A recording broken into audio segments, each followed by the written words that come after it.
What's up, everybody? Welcome back to my channel, or if you're new here, welcome to my channel. This is a recap of 90 Day Fiance Happily Ever After Season 3, Episode 4. This is going to be a little more different from my usual recaps of 90 Day Fiance because I'm going to be going couple by couple instead of sequential, because one couple in particular, David and Annie, really just threw off everything. Like, they didn't do anything this episode, so I left them out of my recap, and I'm long overdue due to having been sick. So let's jump into this recap. It starts off with Nicole and Azan. So Nicole is out to lunch at the park with her mother and her stepfather, who looks old enough to be her grandfather. Like, anytime I see her mom laid up on this man, I'm like, ugh. So they talk a little bit more about her plans to get married in Morocco to circumvent her issues with importing Azan. So her stepfather says that he worries for her because she's pretty globally ignorant. He's like, you know, you just think that everything's going to be a-okay. You don't even think about the differences between you as an American, him as a Moroccan. I find it quite ironic because himself and her mother also proved to be a little bit like ignorant as well when it comes to the Muslim culture and religion. I feel like some of the stuff they say can be interpreted as low-key racist or, you know, Islamophobic or whatever you might want to call it. One thing I really love about this guy is the fact that he never minces words when it comes to Nicole's stupidity. He always tells her like it is. For example, he goes, Nicole, why the heck have you been funding this bum for like 2 years? In the whole 2 years that you've known him, he's never held down a job and you've been the one funding his lifestyle. And Nicole's like, no, it's no one's business. It's none of your business. Like, he's trying. It's hard to get a job. It's not 2 years hard to get a job, girl. Like, he could be selling stuff on the side of the road, like doing different things over there. He could have started like his own little whatever with the money you've been sending him and him living at home and saving, you know, the rest of it. So Nicole makes all these excuses and she claims that it's nobody's business what happens within their relationship financially, which is quite funny considering this woman lives on public assistance and public housing. So it's the government's business. It's Uncle Sam's business. She also was begging her parents to sponsor Azan because she obviously doesn't have enough money to count as a sponsor for him. So yeah, it is her parents' business. And to top it all off, the heifer is on reality television. So it's my business and your business as well. And the final time we see her in this episode, she is at the bridal salon with her mother, ignoring all the red flags, the glaring red flags on her mom's $2,000 wedding dress dime. So for whatever reason, Nicole decided to go for the most chest-bearing styles of all time. They were just not flattering for her at all. Like, they just didn't do much for her, like, if anything at all. Like, it just, she was like spilling out of all of the dresses. It looked a mess. Like, whether she's getting married in Morocco or in America, it was inappropriate, but especially to get married in Morocco. This is what her stepdad, you know, slash grandpa means when he tells her that she is globally ignorant. Like, a person who respects their new culture that they're marrying into would know better than to show up like the whore of Babylon to her own damn wedding. Her mom tries to warn her about this, but of course Nicole is whiny as always. She's like, I look so pretty. She swears she looked good in that dress that she was spilling out of. And by the way, how funny was it that just the other time we saw her, she was claiming it was no one's fault, the financials of the relationship, but here she is demanding that her mom buys her a $2,000 dress. Now, moving on over to George and Anfisa.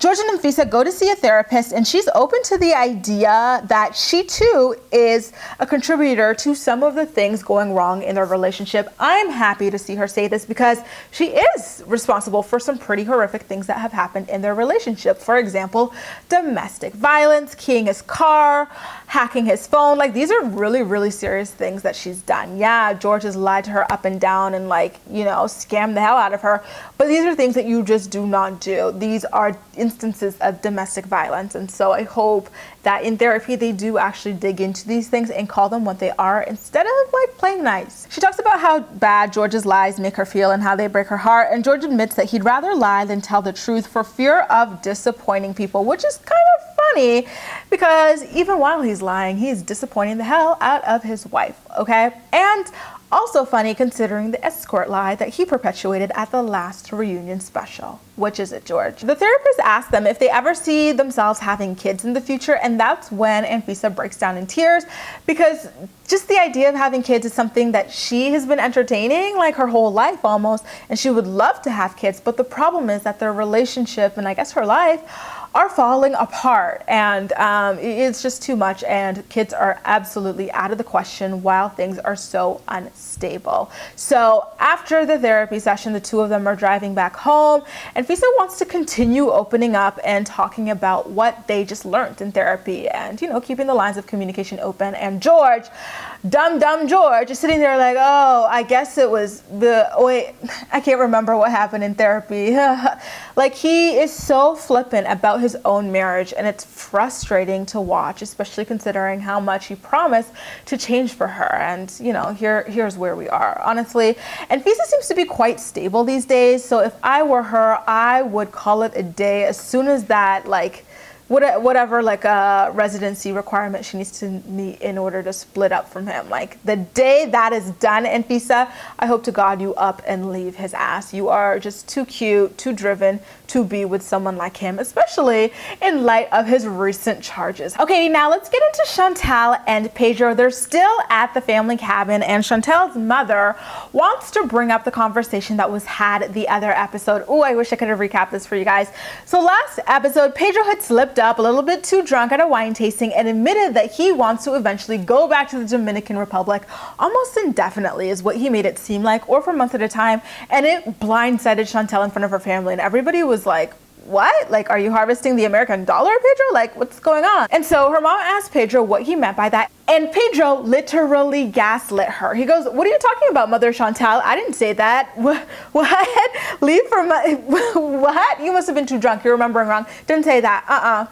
Oh my God, that's a form of abuse, you guys. Never gaslight people. Pedro, you know for a fact what you said, and you know exactly what you're planning to do, because after the conversation, you went downstairs and spoke to Chantel about your plans. Her mother is not as slow as she sounds, because she did not buy Pedro's lies and excuses. She goes, you know what, Pedro? I got my eyes on you. And matter of fact, while we hear this better not be no marriage ring, and everybody's like, wait, what marriage ring? And she reveals that while they were in the Dominican Republic, she saw that his mom had some sort of a website where she would pair up Dominican women with American men for marriage, and maybe some Dominican men and vice versa as well. I think all I remember though is women and men.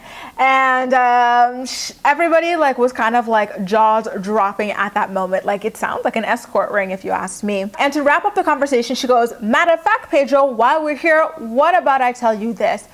Our family is about to put, some investigators on your ass and your family's ass too. We're going to figure out what the hell you're doing here and whether or not you really are harvesting the American dollar or running some sort of marriage ring using Chantel as a pawn. And in his talking head, Pedro accuses them of being mentally unwell. So now, after all of this drama, Pedro goes downstairs to his little man cave and calls his sister to vent about the drama with Chantel's family. She says that she thought that they had mental problems before, but now she just thinks that they are awful. Like, these families are really digging their claws into each other. I don't see this marriage lasting very long, just based off the way they speak with each other. Like, you can't be married to someone and have zero respect for their family. Like, how weird I would look at someone weird if they thought my whole family was slow. You know what I mean? Like, what do you think of me? What? I mean, even I think that her family's a little bit touched, but I'm not the one married to her, okay? So Pedro muses to his sister. He's like, listen, I don't think this relationship is going to work if Chantel cannot trust me. Now, in their two final scenes together, Chantel's parents decide to make everyone go for a forced hike, and you can tell that Pedro is visibly stressed out about the pending investigation against him. And now, when they return home, her brother River wants to know more about Pedro's plans to desert Chantel, as he puts it. He goes, you ask too many questions, like, stop. I've had enough of you guys interrogating me, and walks away. But we know next week it's about to be a fist fight. Now, let's talk about Molly and Luis next. Molly's mom comes over to watch Kinsley because Luis refuses to, and he brags about how awesome it is. Her mom was not even supposed to be watching Kinsley. She was supposed to be overseeing things in case anything went bad, or Luis needed help, and Luis took this as an opportunity to just absolutely shirk his responsibilities and lock himself in his room. Like, this guy is just a child, and it makes me gag. Like, I feel like so gross about the fact that an old ass woman like Molly, her age 40s or whatever, is not old, but when you're with like a 20 7-year-old who acts like a 19-year-old, yeah, you're like that old ass woman, and it's kind of nasty. When prompted by producers about her feelings toward Luis, Molly's mom reveals that she thinks that he's just another child for Molly to take care of and not a partner. You guys, anytime he talks to members of her family, his eyes always scream, "Help me, help me." Like he seems like a kidnapped puppy or something like that. Like it's just so sad and gross what's going on here, how desperate people are to leave their home countries, that they'll put up with these sorts of things that they're obviously not happy about. Now, Molly comes home from her trip and she confronts Luis about, not stepping up to the plate as a father figure to Kensley or Olivia, who's still, at large here. And Luis is just so over it. He's like, "What? Are you going to kick me out of your house again? Is that what we're playing again this time?" And now we turn to our final couple, which is Paola and Russ. So Paola meets up with her childhood friend Juan, who's disrespected her husband for years now. Honestly, I can't have a friend like this who would disrespect my man, and I'm not even married, okay? So the level of disrespect she has for her own husband is quite troublesome to me. So they meet up for drinks and she tells him, please just go and apologize to Russ for disrespecting him. And Juan just absolutely refuses to, and he's just so disgusting when he finds out that Pao was trying for a baby with Russ and didn't seem to have any sympathy about the fact that she had a miscarriage. She's like, really? Like, you want to have a baby with him? He's a loser. Like, what are you doing? It's like, that's who she's in love with and that's who she wants to have a kid by, and she just lost their kid. Can you chill out for a second, dude? He acts like a scorned lover or something like that, and I wonder, what's the tea here? Was he sleeping with Pal before, or was he sleeping with Russ before? Not that I'm, getting at anything in particular. I'm just wondering what the tea is here for him to hate Russ so much. Or does Pao only use him as a sounding board whenever she's upset about Russ? Maybe he only knows the negatives about Russ and nothing about the positives, and that's why he rallies against him so hard.